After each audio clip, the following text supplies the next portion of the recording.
یہ کتاب التوحید کا آخری باب ہے، اور یہ بات ذہن میں رہے، امام بخاری رحمۃ اللہ علیہ نے اپنی اس کتاب کا آغاز کتاب بدء الوحی سے کیا ہے۔ ہمارے دین کی بنیاد وہ عقیدہ ہے، توحید ہے، اور جو بھی کچھ ہمیں ملا ہے وہ وحی کے ذریعے ملا ہے۔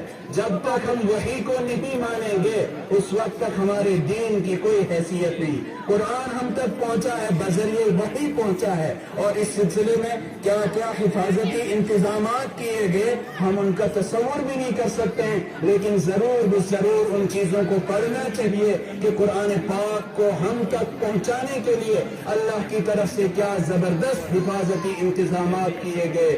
وہ جگہ بھی محفوظ، لانے والا فرشتہ بھی محفوظ، راستے بھی محفوظ، اور اس کے بعد اللہ کے رسول صلی اللہ علیہ وسلم تک پہنچتے جو بھی خیانت کے، غلطی کے امکانات ہو سکتے تھے ان سب کو ختم کر دیا گیا، اور آج تک ہمارے پاس یہ قرآن محفوظ شکل میں محفوظ ہے۔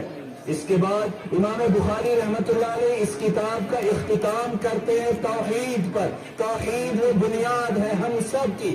اگر توحید ٹھیک ہے، عقیدہ ٹھیک ہے، تب سب کے سب عمل درست ہو سکتے ہیں۔ انسان کا عقیدہ ہی گڑبڑ ہے، اس کا بنیادی کنسپٹ ہی غلط ہے، اگرچہ وہ پوری زندگی عبادت میں لگا رہے، سجدے میں رہے، اللہ کی بارگاہ میں اس کا کوئی عمل قبول نہیں ہوگا، کیونکہ عقیدہ درست نہیں، ایمان درست نہیں۔ اور اس حوالے سے قرآن پاک میں ایک کنسپٹ ہم سب کو دیا گیا ہے کہ دنیا یہ دار الامتحان ہے۔ اس کے بعد ایک دوسری دنیا ہوگی جہاں ہر انسان کو اپنے اپنے عمل کا حساب دینا ہوگا۔ ایک دن ہمارے اعمال کو تولا جائے گا، وزن کیا جائے گا۔ امام بخاری رحمۃ اللہ علیہ جو باب قائم کر رہے ہیں وہ ہے باب قول اللہ، اللہ کا یہ قول، وَنَضَعُ الْمَوَازِينَ الْقِسْطَ يَوْمَ الْقِيَامَةِ، بروز قیامت ہم صحیح انصاف والی نظام قائم کریں گے۔ قیامت کے دن ہمارے اعمال کو تولا جائے گا، یہ ہمارا عقیدہ ہے، ہمارا بنیادی تصور ہے۔ جو بھی کچھ ہم کرتے ہیں، حرکات، سکنات، اشارات، کوئی بھی عمل، کوئی بھی چیز، قیامت کے دن اس کا وزن کیا جائے گا۔ اور بار بار قرآن پاک نے اس چیز کی جانب ہمیں متوجہ کیا ہے کہ جو بھی عمل کرو اس کے بارے میں ذہن میں رکھو کہ اس کا قیامت کے دن وزن کیا جائے گا۔ اگر انسان اچھا عمل کرتا ہے اس کا بھی وزن کیا جائے گا، اگر برا عمل کرتا ہے اس کا بھی وزن کیا جائے گا۔ قیامت کے دن وزن کیا جانا بہت سے لوگ اس کو ناقابل تصور سمجھتے ہیں، لیکن آج کے دور میں آپ اس کو بہت آسانی سے سمجھ سکتے ہیں۔ اعمال کو کیسے تولا جا سکتا ہے؟ کیا یہ ممکن ہے؟ ہم تو میٹیریل کو تولتے ہیں، لیکن اللہ قادر مطلق ہے۔ آج کی سائنس نے یہ انکشاف کر دیا ہے۔ قرآن پاک نے اس چیز کی پیشن گوئی کی تھی، سنریہم آیاتنا فی الآفاق وفی انفسہم حتی یتبین لہم انہ الحق۔ ہم آفاق میں، کائنات میں، وفی انفسہم، اور ان کی ذات میں اپنی آیات ایسے ان کو دکھائیں گے یہاں تک کہ ان کے سامنے یہ بات واضح ہو جائے کہ یہی حق ہے، یہی صداقت ہے، اس میں شک و شبہ کی کوئی گنجائش نہیں۔ کیا آپ صرف میٹیریل کو توڑ سکتے ہیں؟ جی نہیں۔ آج وینڈ کو، ہواؤں کو ناپا جاتا ہے، آپ کا بخار چیک کیا جاتا ہے، آپ کا ٹمپریچر کیا ہے اس کو چیک کیا جاتا ہے، آپ کے اندر کون سی چیز کتنی مقدار میں ہے، شوگر کا لیول کیا ہے، نمکینیات کتنی ہیں، آپ کے اندر آکسیجن کتنی ہے، آپ کے اندر سالٹس کون کون سے موجود ہیں، آپ کو ایک ہی رپورٹ سب چیزیں بتا دے گی۔ جب انسان یہ سب کر سکتا ہے کہ انسان کی ایک ایک چیز کو سامنے لا سکتا ہے، اس کو ناپ سکتا ہے، تول سکتا ہے، کیا احکم الحاکمین ہمارے اعمال کو نہیں تول سکتا ہے؟ وہ قادر مطلق ہے، ہمارے ایک ایک عمل کو وہ نوٹ کر رہا ہے۔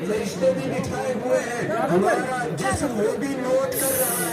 قیامت کے دن یہی جسم گواہی دے گا اور پوری روئے زمین کو اس نے ہمارے خلاف ایک حجت بنانا ہے. قیامت کے دن یومئذ تحدث اخبارها, سی سی کیمرے لگے ہوئے ہیں, ہمارا ایک ایک عمل نوٹ کیا جا رہا ہے. لہذا قیامت کے دن جب میزان قائم کی جائے گی وہ بڑا خطرناک مسئلہ ہوگا.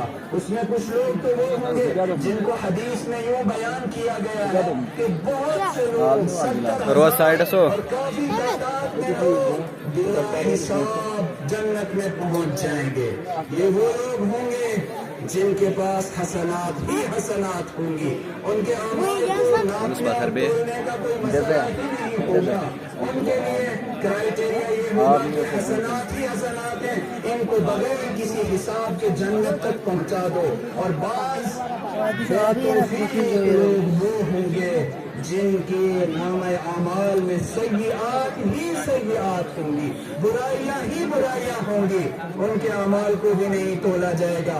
لا نقیم لهم یوم القیامت وزنا, ان کے اعمال کو وزن ہی نہیں کیا جائے گا, ان کو بھی جہنم میں پہنچا دیا جائے گا. اب رہے بیچ کے لوگ, اللہ ہمیں سخت قسم کے حساب سے محفوظ فرمائے. بیچ کے لوگوں کے اعمال کا وزن کیا جائے گا اور جو نیک اعمال ہوں گے وہ بھاری ہوں گے, برے اعمال ان کا وزن کم رکھا جائے گا. یہ اللہ کی طرف سے رحمت ہوگی. قرآن پاک اس حوالے سے کہتا ہے اور امام بخاری رحمت اللہ علیہ اس کو باب کے طور پر یہاں بیان کر رہے ہیں کہ وَنَضَعُ الْمَوَازِينَ الْقِسْطَ, ہم انصاف کے ساتھ عدل کے ساتھ قیامت کے دن میزان قائم کریں گے. اور امام بخاری رحمت اللہ علیہ ایک دعویٰ کر رہے ہیں کہ وَأَنَّ أَعْمَالَ بَنِي آدم وَقَوْلَهُمْ يُوزَنُ, بنی آدم انسان کے اعمال اور ان کے اقوال قیامت کے دن تولے جائیں گے, ان کا وزن کیا جائے گا. اس کو امام بخاری رحمت اللہ علیہ نے قرآن سے بھی ثابت کیا اور ابھی جو حدیث آ رہی ہے اس سے بھی ثابت کریں گے. امام بخاری رحمت اللہ علیہ کا ایک خاص طریقہ کار یہ تھا کہ وہ الفاظ کی تحقیق بھی پیش کیا کرتے تھے. قرآن پاک میں ایک جگہ آیا ہے کہ وزنوا بالقسطاس المستقیم, جب آپ وزن کرو, انسانوں سے کہا جا رہا ہے جب آپ کسی چیز کو ناپو تولو تو صحیح ترازو کے ساتھ, عدل و انصاف والے ترازو کے ساتھ تولو, بالقسطاس المستقیم. امام بخاری رحمت اللہ علیہ نے یہاں پر حضرت مجاہد جو حضرت عبداللہ ابن عباس رضی اللہ تعالیٰ عنہما کے شاگرد ہیں اور تفسیر میں ان کو بلند مقام حاصل تھا, ان کا قول نقل کرتے ہیں کہ القسطاس العدل, قسطاس کا مطلب ہے عدل کرنا, انصاف کرنا. یہ اصل رومی زبان کا لفظ ہے. قرآن پاک میں بہت سے الفاظ وہ ہیں جو عبرانی زبان کے ہیں, مختلف زبانوں کے الفاظ بھی قرآن پاک نے استعمال کیے ہیں. یہاں تک کہ انبیاء کے نام حضرت اسماعیل, حضرت ابراہیم, حضرت یعقوب, اسی طرح سے بہت سے وہ الفاظ جن کا تعلق دوسری زبانوں سے ہے قرآن پاک نے ان کو استعمال کیا ہے. تو القسطاس کے متعلق حضرت مجاہد رحمت اللہ علیہ بیان فرماتے ہیں کہ رومی زبان میں اس کا مطلب ہوتا ہے عدل. تو انسانوں کو حکم دیا جا رہا ہے کہ عدل و انصاف والے ترازو کے ساتھ چیزوں کو ناپا کرو, تولا کرو. وَيُقَالُ الْقِسْطُ مَصْدَرُ الْمُقْسِطِ, کیونکہ عوامی مجلس ہے, یہاں علمی اور فنی مباحث کو پیش کرنا یہ خلاف عقل بھی ہے اور آپ لوگ بور بھی ہوں گے اس سے. یہاں علمی اور فنی مباحث کو ذکر نہیں کیا جائے گا. البتہ ایک چیز کی وضاحت ضروری ہے, قرآن پاک نے جو الفاظ استعمال کیے ہیں وہ بہت ہی گہرے مفاہیم رکھتے ہیں. ہم لوگ قرآن غلط پڑھتے ہیں, زبر کو زیر, زیر کو زبر کر دیتے ہیں. اس کے ذریعے آپ نے سنا ہوگا کہ کبھی تو نماز ہی فاسد ہو جاتی ہے. لحن جلی اگر ہو گئی, اگر زبر کو زیر کر دیا, ایک حرف کی جگہ دوسرا حرف بیان کر دیا تو اس کی وجہ سے معانی بگڑ جاتے ہیں. یہاں ایک لفظ امام بخاری رحمت اللہ علیہ ذکر کر رہے ہیں, قسط کا لفظ.